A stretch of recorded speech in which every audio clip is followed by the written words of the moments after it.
Welcome to Women's Wellness Podcast with Lucy Coutinho and my lovely co-host Nahal Horn. This is your space where we go through our personal transformation journey together. These conversations will feel like having a warm cup of tea or coffee with a friend. So we do encourage you to grab yours and let's dive right in. So today we have a very special guest. Her name is Crystal Guerrero. She is a brand manager, digital strategist, and equity and inclusion practitioner, a creative with a lifelong passion for writing and with an entrepreneurial spirit. She hails from the beautiful island of Guam, which we do want to go visit someday too. You should. Yes, and she's a mother of four children, ages 10, 8, 6, and 4. She's an author of After Winter, a poetic take on the journey of healing through the seasons of life, relationships, and journey back to self. She is a walking testimony of how taking care of ourselves from the inside out is the greatest gift that we can give to ourselves. Um, in turn, that's how we are able to bless others around us, right? So she's here Absolutely. to teach us how to maintain our body positivity, our health, our mental and emotional well being all year round. Welcome, Crystal. How are you feeling today? Good. How are you? Very well, thank you. Thank you for joining us. We're really excited about what you have to share. I've been following your Mhm. journey for a very long time, and I've definitely learned a lot from you, and I can't wait for you to share with our audience all of the wonderful things that you're doing. So we're going to Likewise, thank you dive for right. having me. Oh, yeah, absolutely. It's our pleasure. So, what inspired your healing journey, and why is this important? Yeah. So healing for me has been iterative. It's been on an ongoing process from the time I was a child, and then motherhood, becoming a mother, kind of forced me to face some of those traumas that maybe had not been dealt with, and kind of become a part of the fabric of who you are, moving through life and how you move. So addressing some of those head on, and being able to look at myself and say, okay, these are some areas that still hurt. These are some areas that still need work in order to be the kind of mother I want to be, in order to not repeat cycles, in order to be the person I needed at their age. So motherhood was kind of a mirror in that way, and an impetus to so much of the growth that I've seen the past few years. Oh my gosh. I think everyone listening who is a mother wants to thank you for just opening up that dialogue and expressing how truly, you know, important it is that motherhood does open up a portal or a Pandora's box, have you, of our own traumas that we are here to heal so that we don't pass it on to our children. So, yes, thank you so much for bringing that up.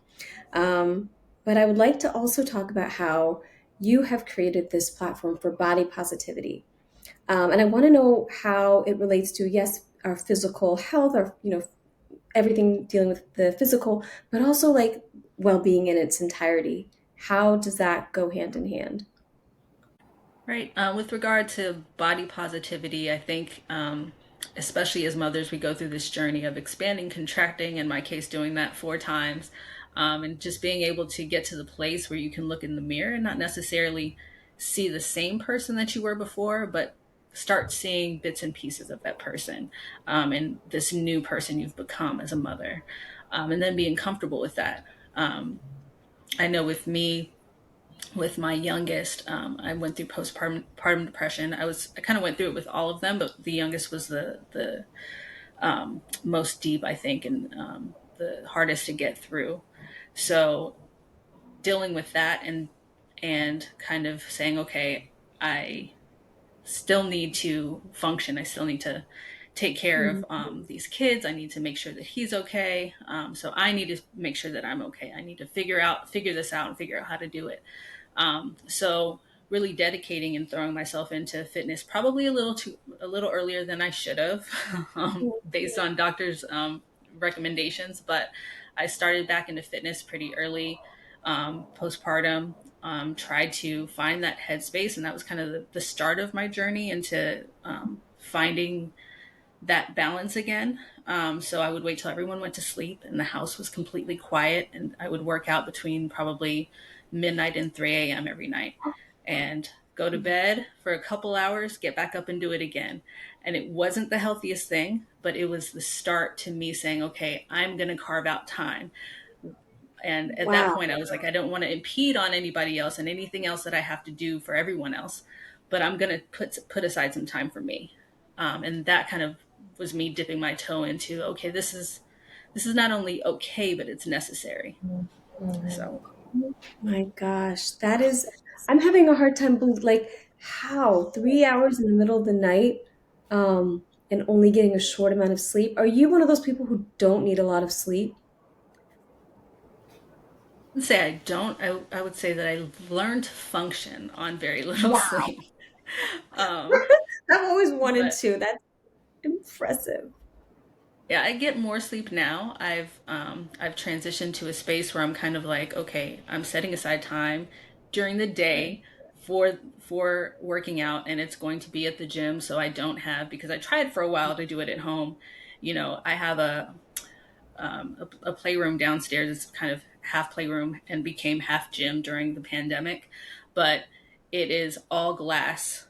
So inevitably, I would have my son at the door, as a mid rep going, so it's not the best headspace to be able to work out and do what you need to do. So now I'm like, okay, I'm gonna drive to the gym. I'm going to the gym. I'm setting that time aside for me, and then I'll come home and help everybody with everything else they need, because I will be, you know, I will have poured back into myself. I will be, been able to turn my mind off for a short period of time and then get back into it.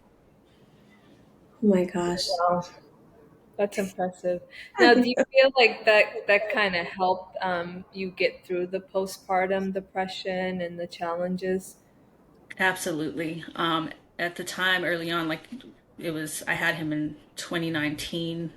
So we were pre-pandemic then, but I was still in the thick of postpartum, moving into the pandemic. So Mm, being able to uh, refocus that energy, and those kind of intrusive thoughts and the headspace that I was in. At the time, I was using the Diamond Cut Fitness app. A friend of mine who was a sergeant or first sergeant in the army, now is out, and I think he's doing stuff with Fitbit now. But he had set up a app just recent to that, and I was like, let me give this a try. I can do all these exercises at home, and again, I started pretty close after I had him, kind of dipping my toes into working out again, just because I needed something mentally, yeah. to to get myself through that. So Wow, Oh it's really great that my. you had that. It's really amazing. Now, yeah, it's about channeling the energy, right? So you have yeah, all these negative feelings, you have all these intrusive thoughts, you have this kind of dip in motivation to do much of anything, but you Yeah. know that you need to, especially as a Yeah. mother. You're like, okay, I can't just lay here. So what are right. the alternatives, and how can I navigate that and find something positive to do with this energy? And Did you usually find, moving your body too, right? yeah. Yeah. I was going to ask like about the intrusive thoughts. Did they go away as you were working out? Did you find that the relief that you needed? Yes. So working out allows me, even now, it's the only time I can quiet my mind. I'm one of those people that I'll lay down at night. And one of the reasons why I don't get that much sleep is it's okay, what else do I have to do? I have to do this, I have to do that. I have a million things I have to think about and take care of, both with my job, with the kids, with, oh, did I schedule that dental appointment? Did all of these things that we think about.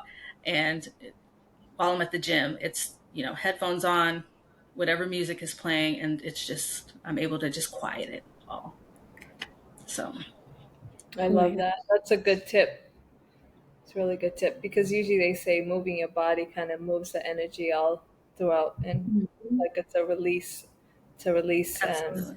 yeah, for it to move throughout your body. So that's really good. And yeah, whatever the emotion is, whether it's Mm. sadness, whether it's grief, whether it's heartache, whether it's, Mhm. stress, you just push it into the rep. You just kind of use that to fuel whatever is happening, uh, Yeah, whatever's happening in your life. You use that to fuel the movement.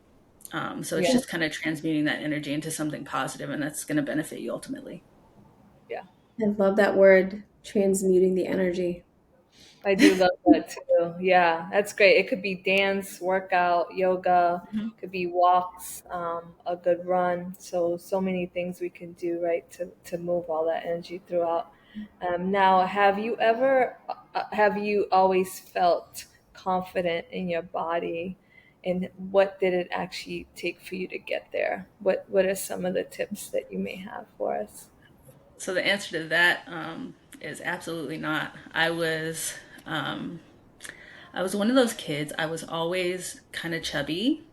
Um, and I try to use that word sparingly around my kids because my 6 year old feels like he's chubby, right? So, Mm.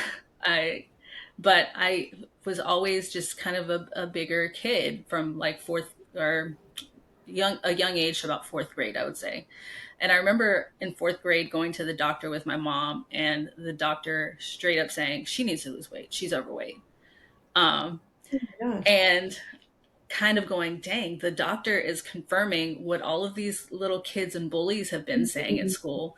I have to do something about this, right? So here I am, fourth grade. And over that summer, I was like, I'm going to go outside more. I'm going to eat salads and I'm going to drop this weight.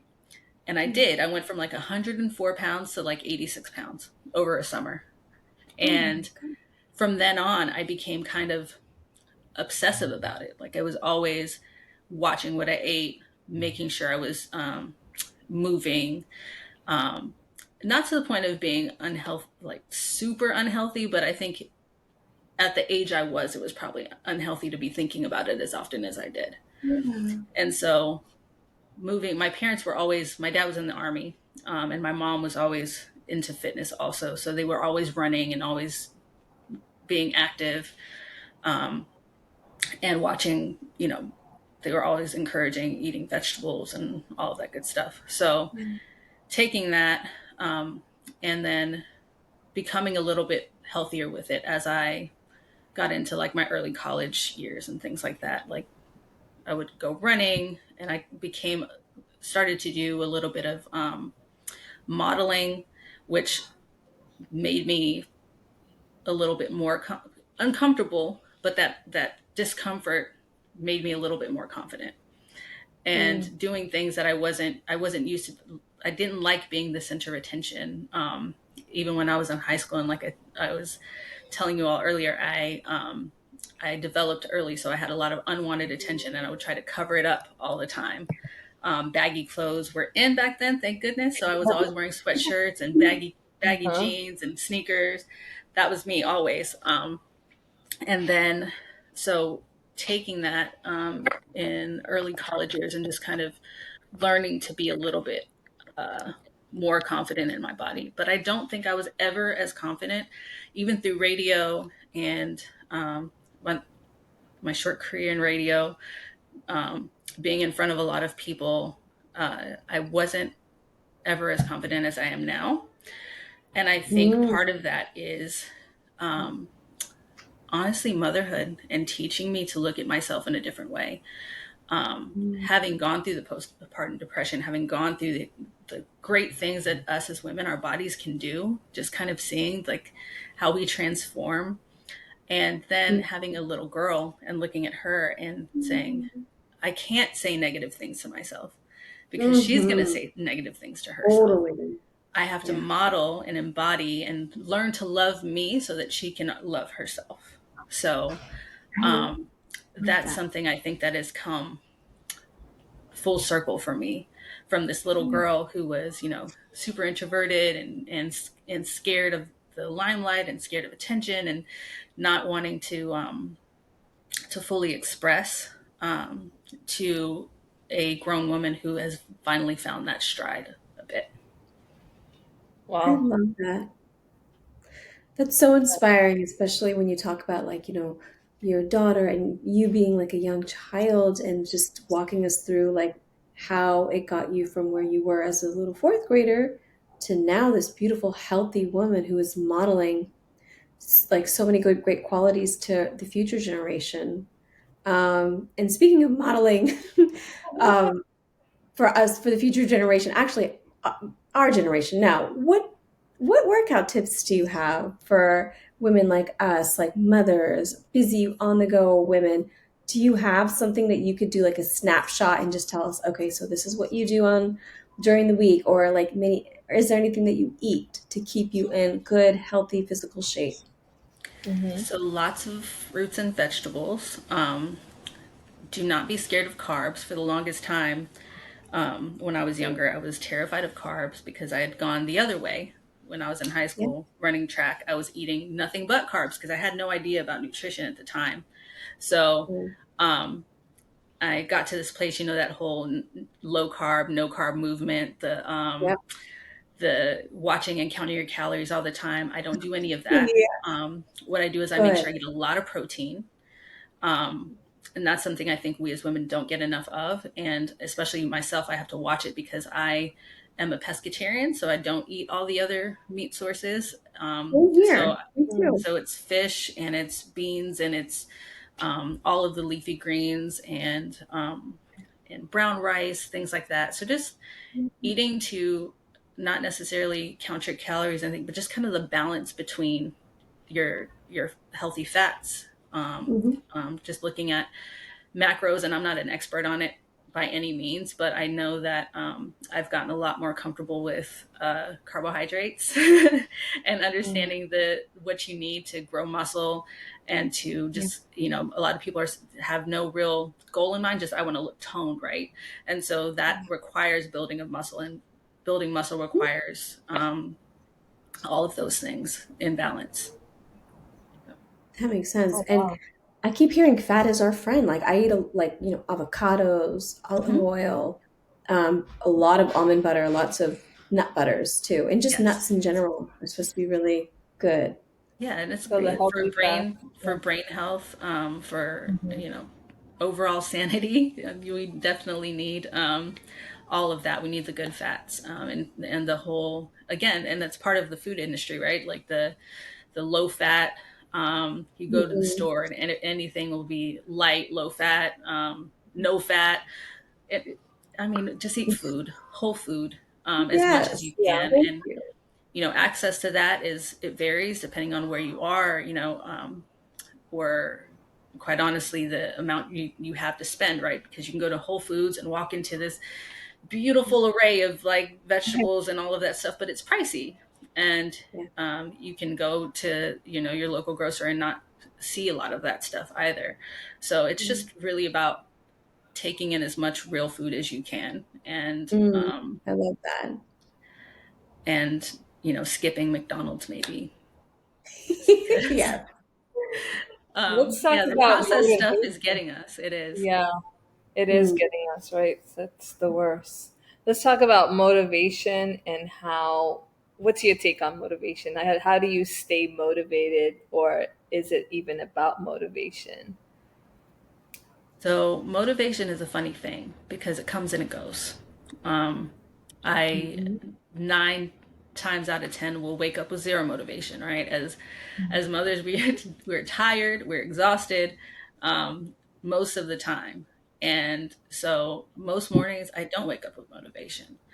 But where Mhm. motivation wanes, um, that's where dedication comes in. That's Mm. where uh, I love that. what's the word I'm looking for?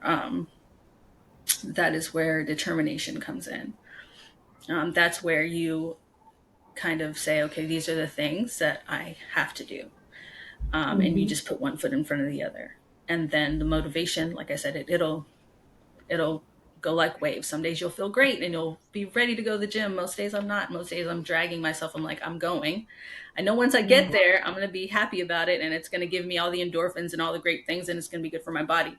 But right now, I am literally dragging myself out the door to go. Oh my So gosh. it's more so Yeah. about saying, I'm dedicating this time to myself. It's more about saying, this is a promise I'm Yourself. making to me for my health, for my wellness. Mhm. This is the dedication that I am making to my family or anyone else that I support and that relies on me to be okay. So, Oh, yes. It's not selfish. It's actually the most selfless thing to do is to take care of yourself because that energy spreads to your whole family. And I love how you put that. It's I do. beautiful.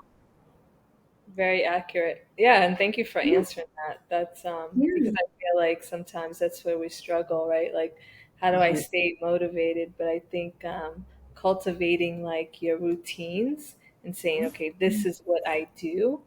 And so that becomes a little easier where you're like, okay, I have a routine. So, so right. And I I saw Yeah. this meme the other day that was spot on. It's like you can put a meeting on a calendar.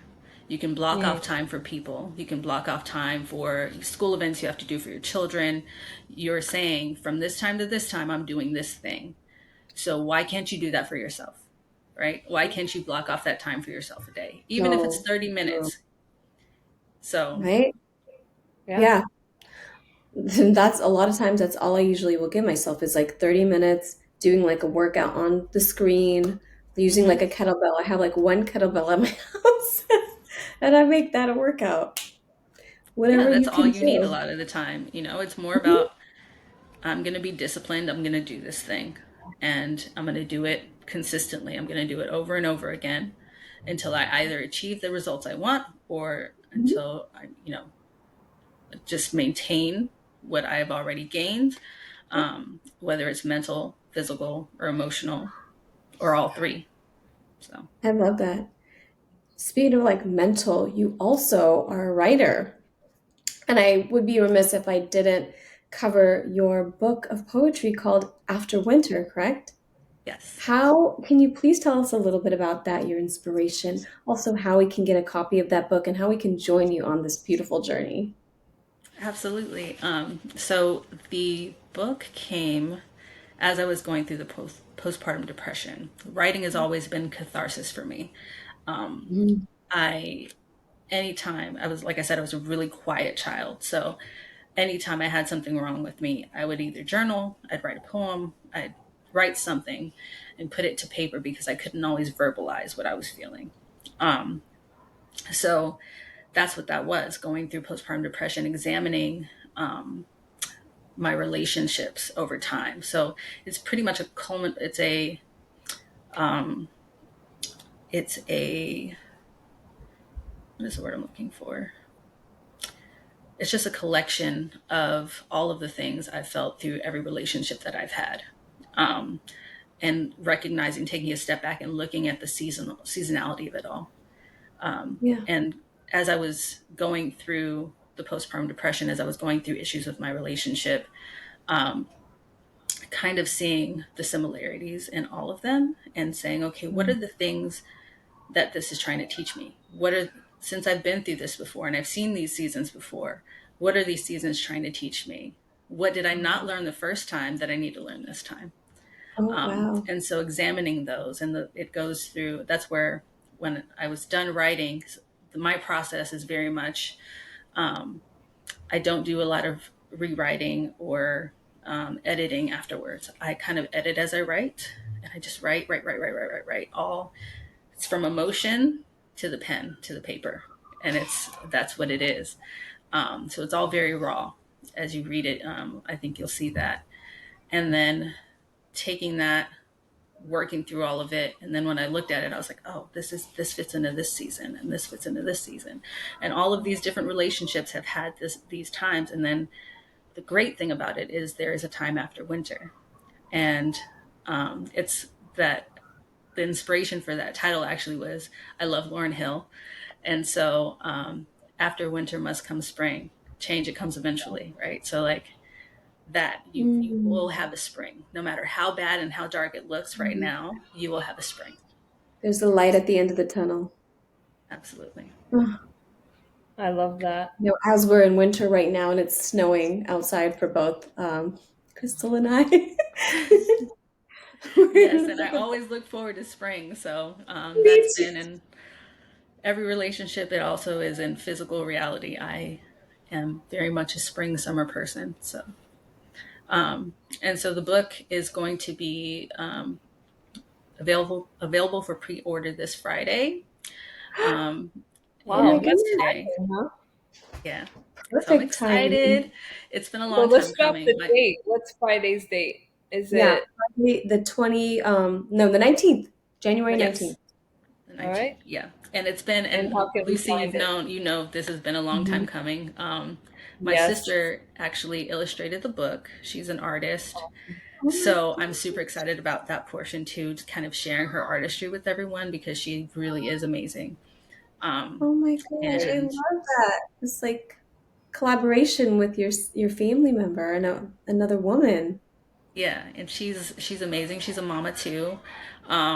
And so I didn't give her any left and rights. I just said, read it, and whatever you feel, show the people what you feel. And that's what she did. She went off Oh, of, yeah. So I'm I excited love about it. it. I can't wait to read it. Thank you. I definitely. can't wait for you all to read it either and give me some feedback. Always love that. And everybody asks me what my dream job is. And yes, I'm in marketing and all of that. And it's fun and it allows me to use my creative side. But my ultimate dream and goal is just to be a writer and just not I love people for a while. So hopefully this is a trend in that direction. Well, this is a Yeah. platform filled with writers. I love it. I love Hmm. it. I Yeah, love it. You have the idea, and it's just everything that you want, I believe, happens in life. It just comes in its own timing, and it's just being patient Absolutely. during the waiting period and enjoying whatever season you're in. yeah, And it I love sounds like you're that. doing that. Oh my goodness. And there's so much like Enjoy. wisdom and inspiration in each of these seasons. Yeah, and I think we all have that to share. And so that's why also in the book there's sections at the end of each section, sections for reflection, for you to write your own whatever it made you feel, and then at the end of it all, um, a an area for you to begin your own. So Wow. I love hopefully that is helpful for some to process the emotions that I was going through. I hope it helps some yeah. moms that are going through postpartum depression because it's something that's not talked about enough either. Yeah. And a lot of We, partners don't even realize that their partner is going through it. A lot of yeah. medical professionals don't even see it. It was only my youngest that they actually caught it and they were like, okay, you need to come in here every week. We need to check on you every week. So it's something that I think we can all benefit from in terms of just kind of evaluating our emotions and working through them and helping each other. 100%. Thank you so much for your honesty and vulnerability too in sharing that. Yeah, that's beautiful. Definitely something we need to have more conversations around. And I think Yes, we're getting much better with that. So, we yeah, are. definitely.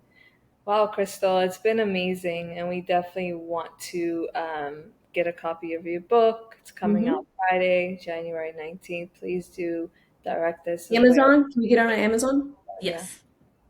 Yeah. And I will send you all the link as well. Yay! Looking so forward to that because I know I've kind of been following your journey with that, and it's such a pleasure to see it, you know, come into fruition. So congratulations. Thank you. And Yes. as a fellow Huge writer, like congratulations. I've been super inspired by you as well. I know when you released your first book, and I was like, oh, I gotta get it. And it was so good, and it really touched me. And so just seeing, another person that is so, inspirational and just kind of go out there and it's really vulnerable. Putting your words out there is always kind of, uh, it's riddled with anxiety, right? You're like, how is it going to be Oh yeah. received, and all of those millions of Ugh. questions. But just Oh, being it's like your authentically baby. yourself, I think. Sorry. It's like putting your baby, Yeah, you birthed a child. absolutely, absolutely. And you're like hoping that everyone will receive it and love it just as much as you do. And so that's always like that anxiety and that fear. So, For But thank you sure. for supporting my work. I really do appreciate that. And we're here to support each other. And this is what Absolutely. this platform is all about. So that's the work. And here we are doing it. So Crystal, we like to end our Mhm. episodes with one last question. You can make yourself comfortable, close your eyes, leave them open, whatever makes you feel the most comfortable, right? So the last question is, if you, Crystal, were to write yourself a love letter, how would you begin?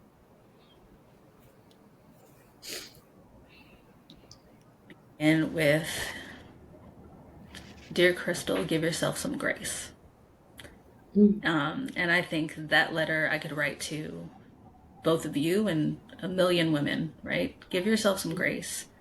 I think that's something we all kind of struggle with. We are so good about giving other people grace. And we're so good at, saying, oh no, it's okay. It's going to be all right. That's all right. Mistakes happen. But when it happens and we're the ones that are experiencing it, we're like, we're ridiculously hard on ourselves and our own worst critic. Um, and so I think that would be how it would begin. Give yourself some grace.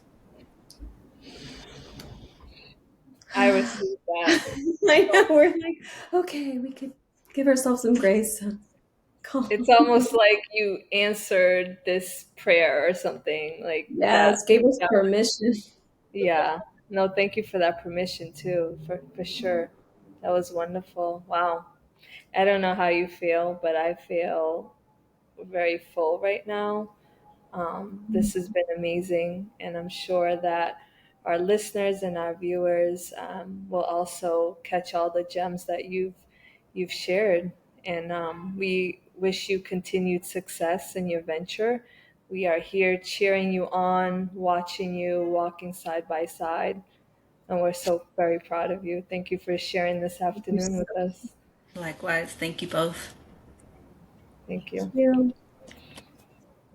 And to our viewers, thank you so much for your continued love and support. We see you, we feel you, and we are so very grateful. And we only hope to continue to deliver these messages and create community around it. And yeah, and just hold each other as we walk through this journey together. So until the next time, sending you all so much love. Lots of love.